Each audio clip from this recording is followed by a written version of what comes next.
The effect of Sgt. Pepper on rock music and culture.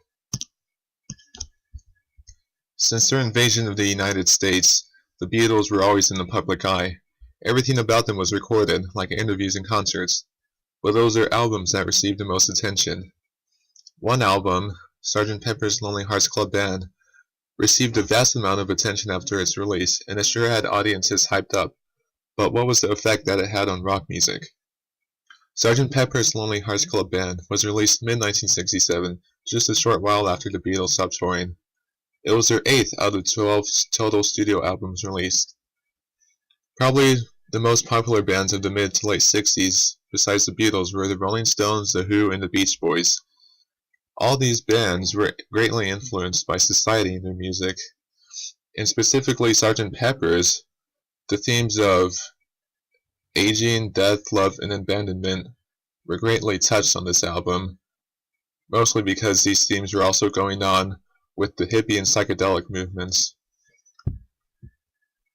In Rolling Stone's article on this album, it is said that this album is the most important rock and roll album ever made, and unsurpassed in concept, sound, songwriting, cover art, and studio technology.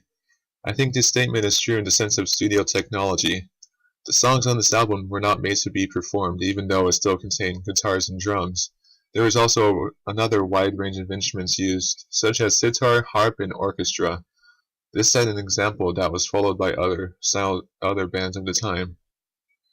In Periods in Progressive Rock and the Problem of Authenticity by John Steinbaum, he says that Sgt. Pepper's developed a rock music that seems to invite the audience to listen rather than dance. He might be saying that this album made rock into respect in music instead of party music.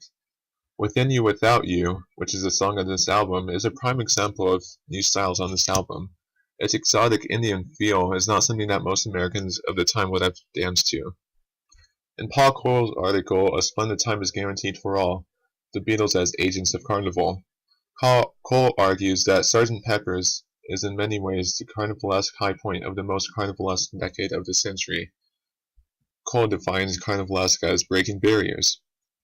But I think his argument can be best supported in rock music. It was the first big concept album. Its cover art was something of a change as well. Their artwork was not just a place to show the band, but now somewhere to show a concept. In this case, Sgt. Pepper's Lonely Hearts Club Band. Overall, two of the sources say that Sgt. Pepper's had an effect on rock music by changing the way music was recorded and how it was listened to. The last one says that Sgt. Pepper's was the most barrier-breaking thing in the 60s. I happen to agree with most of these answers. Even though Sgt. Pepper broke many barriers, I think most of them were from rock music and not so much in the social political areas of the 60s. Therefore, I think that Sgt. Pepper's Lonely Hearts Club Band affected and changed rock music, and mainly how it was perceived and how it was listened. Created using Powtoon.